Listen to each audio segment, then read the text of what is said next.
sentimento também, que é o ódio, tudo mais, mas nós temos que trabalhar sempre o amor, esse lado sentimental. A nossa responsabilidade como adultos, seja pai, seja mãe, avô, avó, irmão, vizinho, amigo, colega, não importa. Todos nós temos as nossas responsabilidades perante os pequenos, perante os miúdos, vamos chamar assim, as crianças. E tudo isso é uma responsabilidade muito grande e que amanhã nós seremos cobrados por tudo isso, dependendo das nossas atitudes, daquilo que a gente fala, daquilo que a gente ensina, daquilo que a gente pratica. Tudo isso nós vamos ser cobrados amanhã diante desses pequenos que estão subindo. Então depende de todos nós para que eles cresçam fortalecidos, tanto no lado intelectual, no lado moral e no lado sentimental. Jesus disse que nós não podemos ser pedras de tropeço e nem ser motivo de escândalo para esses pequeninos. Então, que não sejamos esse motivo de escândalo para os pequeninos. E quando tudo isso não acontece, o que acontece nos nossos lares? Então, nós temos visto nesses santuários, nesses lares, muitas incompreensões, falta de compreensão de um para o outro, muita intolerância, precisamos ser mais tolerantes, e isso tudo começa dentro dos nossos lares e depois se exterioriza para fora. Muita revolta, muitas angústias, muitas calúnias, um falando mal do outro, falando mal de um terceiro, muitas calúnias, muita agressividade, seja nas palavras, seja nas atitudes, muita agressividade, muitas drogas, álcool e outras drogas mais fortes, obsessão, lógico, porque a partir do momento que a gente vê um monte de coisas negativas dentro do nosso lar, o que nós estamos atraindo para os nossos lares? Espíritos obsessores que se comprazem com todas essas situações aqui, brigas, incompreensões e tudo mais, né? E também temos as enfermidades, mas não vamos falar das enfermidades do corpo, não. Nós vamos falar das enfermidades do nosso espírito, de nós como espírito. Nós já trazemos de outras encarnações várias enfermidades. Nós não precisamos acrescentar mais enfermidades nesta encarnação dentro dos nossos lares. Nós temos que fazer o contrário. Nós temos que começar a curar essas enfermidades que nós trazemos de outras encarnações. E, consequentemente, a gente ainda encontra no nosso mundo muitos suicídios. Por quê? Porque falta sentimento, intelecto e moral. Por todos estes motivos, nós vamos ver no próximo slide o quão é importante nós fazermos o culto cristão no lar ou o evangelho no lar.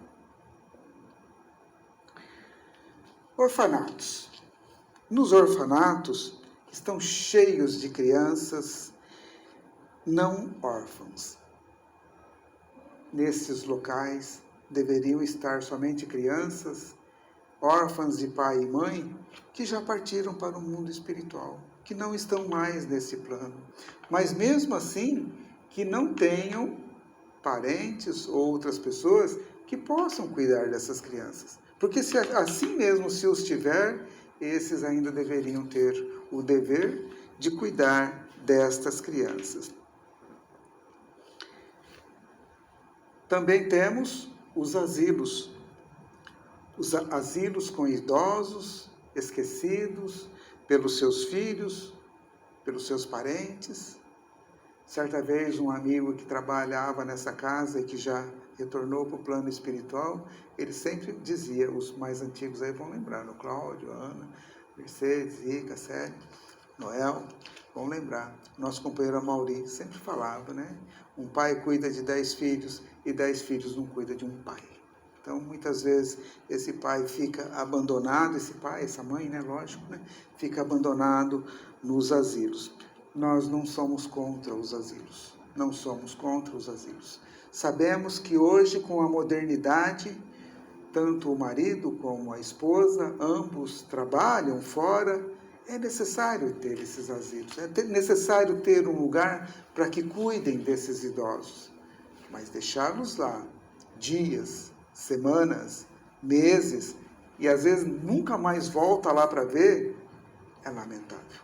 Não é assim que funciona a vida, não é assim que a gente deve esquecer esses que nos trouxeram para este mundo, que cuidaram de nós na nossa infância, nos alimentaram, nos trouxeram o que eles tinham de melhor.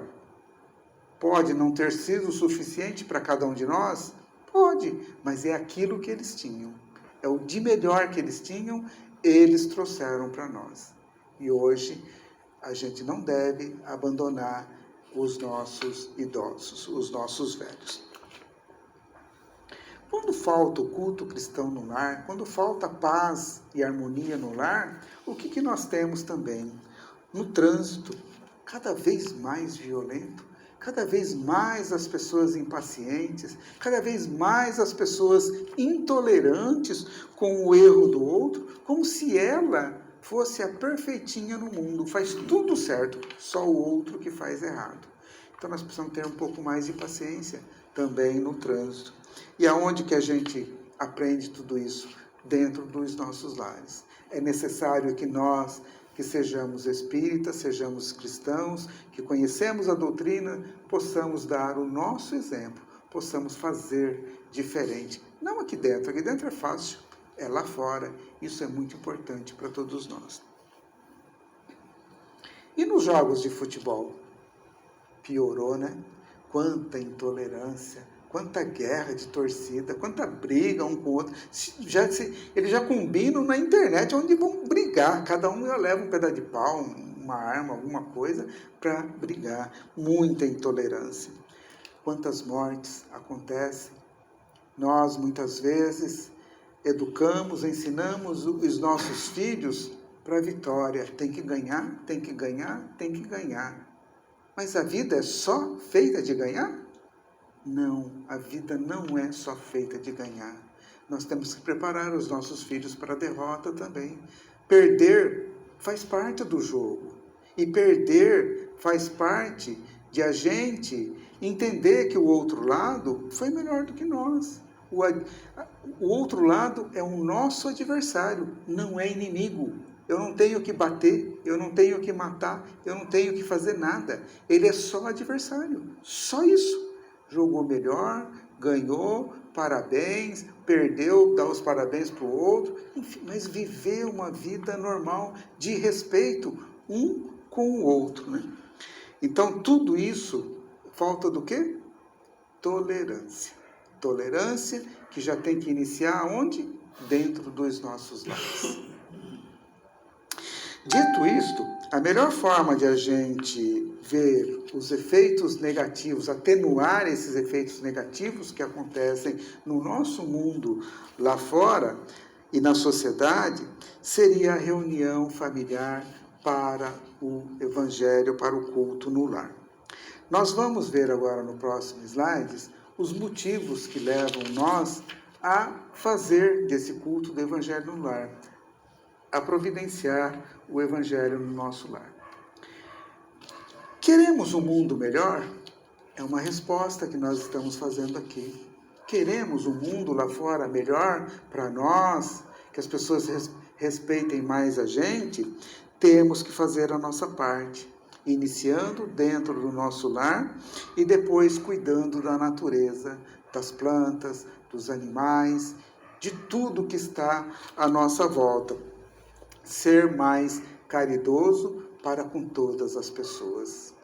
Porque se eu não for caridoso dentro da minha casa, dentro do meu lar, dificilmente eu vou ser caridoso lá fora. Porque se eu não consigo compreender os meus familiares, as pessoas que eu amo, como que eu vou ser caridoso lá fora?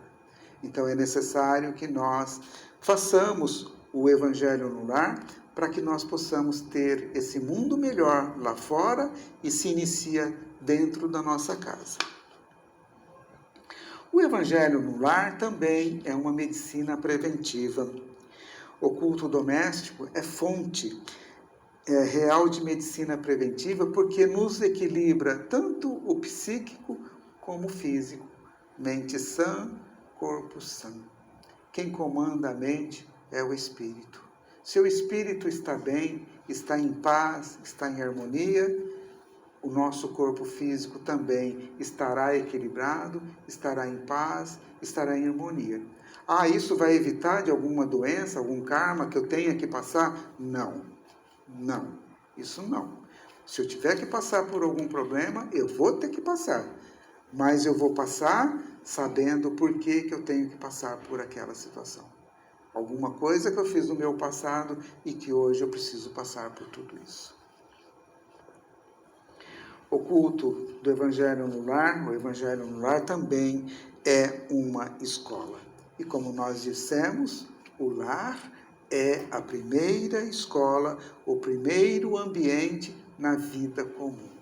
Se nós não tivermos equilíbrios dentro dos nossos lares, respeito dentro dos nossos lares, quando os nossos filhos saírem para fora, eles também não terão equilíbrio e não saberão respeitar.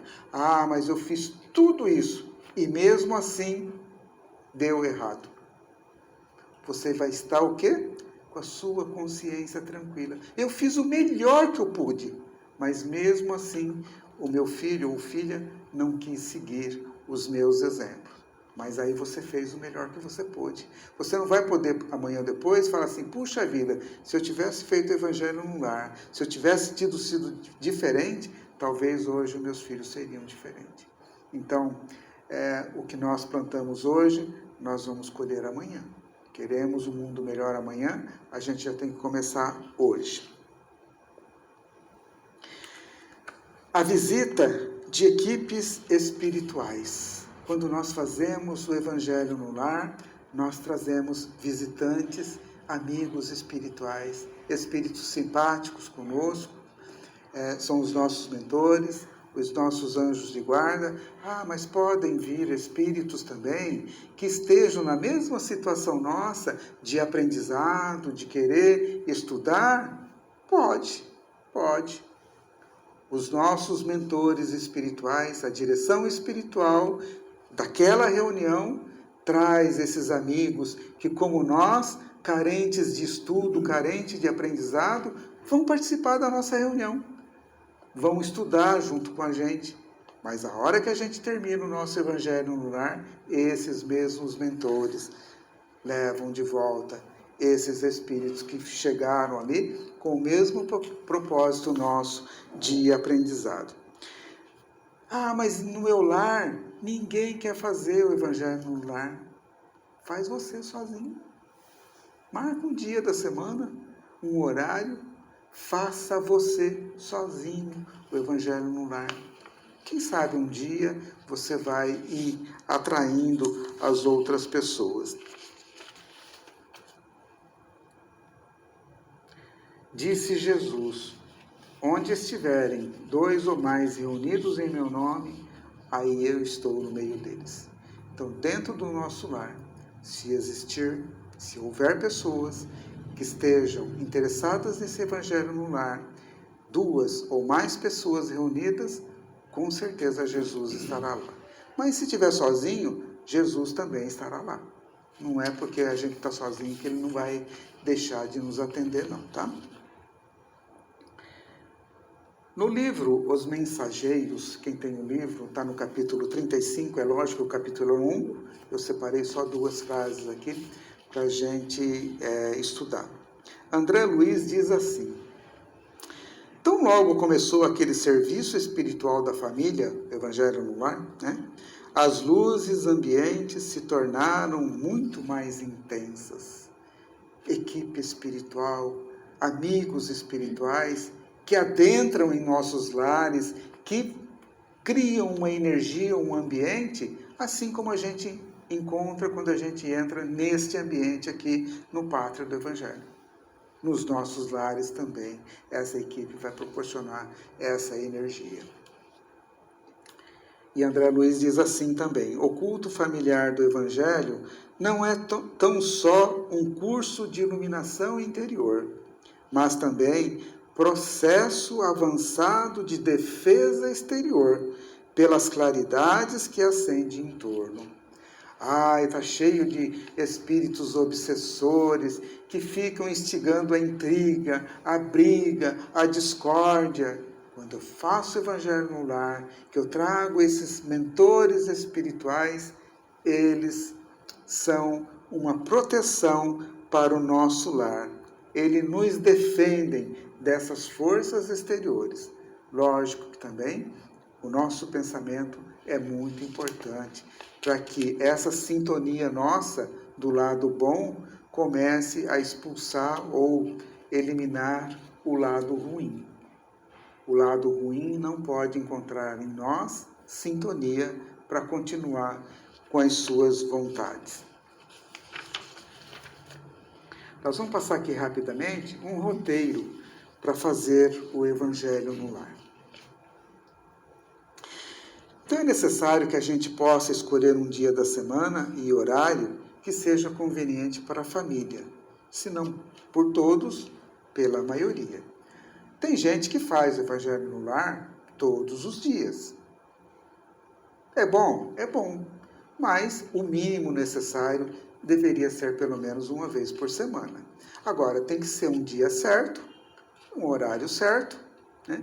E sempre naquele dia não faltar, exceto por algum problema muito forte que a pessoa não consiga mesmo fazer naquele dia e horário, né?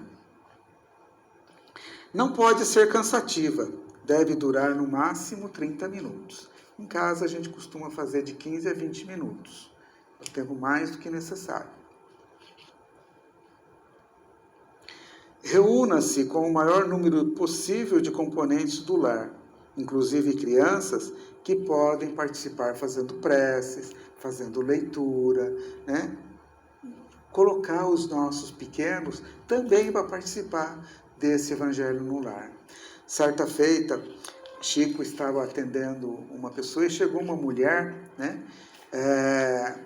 Toda preocupada. Chico, quando que é que o meu filho pode começar a participar do Evangelho no Lar? E Emmanuel, que estava do lado de Chico, fala para Chico, pergunta para ela, qual é a idade da criança? E ela fala, e o Chico pergunta para ela, qual é a idade da criança? Ela responde, 3 anos. Aí Emmanuel fala assim, então fala para ela que ela já está com 3 anos e 9 meses atrasada. Ela nunca deveria ter parado de fazer o Evangelho no Lar. Já grávida, já deveria estar fazendo o Evangelho no Lar. Ah, mas naquele dia apareceu um visitante em casa, não vou fazer o Evangelho no Lar? Vai sim. Convida a pessoa para participar também do Evangelho no Lar. Ah, mas ele não quer participar? Você me dá licença, uns 15 minutos? Eu vou fazer o Evangelho, daqui a pouco a gente volta para, né, atender, continuar a nossa conversa. Seria o ideal, tá? Coloque música instrumental suave em volume brando, bem baixo, aquelas músicas só tocadas, que acalmam o nosso espírito. A gente chegou aqui no Pátria hoje, a gente encontrou essas músicas aqui, né? Aquela música bem suaves. Coloque água para ser fluidificada. Leitura de uma mensagem. Pega um livro de mensagem, né? Pão Nosso, qualquer outro livro de mensagem, Fonte Viva, Vinha de Luz, Ceifa de Luz, qualquer um, né? São mensagens curtas. Leia essa mensagem. Faça uma prece inicial, prece do coração. Pode ser decorada? Pode, né? Mas prece do coração. Mas não é aquela prece que a gente fala um monte de palavras e não entende as palavras. A gente tem que vivenciar as palavras. Quando a gente reza o Pai Nosso, a gente tem que vivenciar cada uma daquelas frases, o significado, o sentido de cada uma daquelas palavras. Aí, depois que a gente fez a prece inicial, a gente faz uma leitura do trecho do Evangelho de Jesus. Em casa, a gente lê 1 ou 2 questões do Livro dos Espíritos e um trecho do Evangelho segundo o Espiritismo. Mas, se quiser também só o Evangelho segundo o Espiritismo, tudo bem. Então, leia um trecho desse Evangelho. Conversação fraterna. Comentários breves sobre a leitura para melhor compreensão dos ensinamentos. Tem que ser breve, não pode ser cansativo. Até porque, se tiver criança, piorou, porque eles não vão ter paciência, certo? Então tem que ser coisa muito rápida, tem que ser coisa muito breve, né? E de preferência, num linguajar que eles compreendam, que eles entendam, porque senão eles vão perder o interesse. Após isso, prece de encerramento e agradecimento. Bem simples, bem concisa, mas é necessário fazer essa prece de encerramento.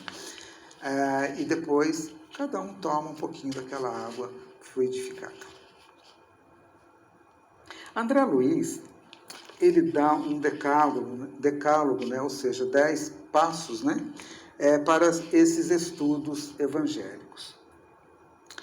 Ele diz assim: antes de começar o Evangelho no Lar, sente no seu ambiente alguns minutinhos antes e peça inspiração divina para o tema evangélico destinados aos estudos e comentários da noite. Peça inspiração dos mentores espirituais para que você, ao ler aquele, ou alguém leu e você escutou, você interprete aquilo e consiga passar aquilo. Então, feche seus olhos alguns minutos antes de começar a reunião e peça inspiração. Não fuja ao espírito do texto lido. Não saia da objetividade. Mantenha o foco. Não comece a dispersar, buscar outros assuntos. Então, fique no foco. Fale sempre com naturalidade. Nunca com brutalidade, né? Não seja bruto, estúpido, esmurre a mesa, ou qualquer outra coisa desse sentido. Fale com naturalidade. Não critique, a fim de que a sua palavra possa construir para o bem. Até porque, às vezes a gente recebe visitas e a visita, vou participar. Mas é um católico, é um evangélico. Você já imaginou ficar falando mal da religião do outro ou criticando a religião do outro? Isso é inadmissível, né? Até porque quem somos nós para criticar o outro? Nós não somos perfeitos.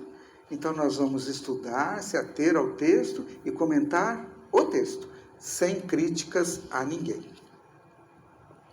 Não pronuncie palavras reprováveis, xingamentos, palavras inoportunas, suscetíveis de criar imagens mentais de tristeza, ironia, revolta ou desconfiança. Nada disso. Evangelho no lar é harmonia, é paz, é a hora de a gente se confraternizar, né? O lado sentimental de cada um de nós é amor, compreensão.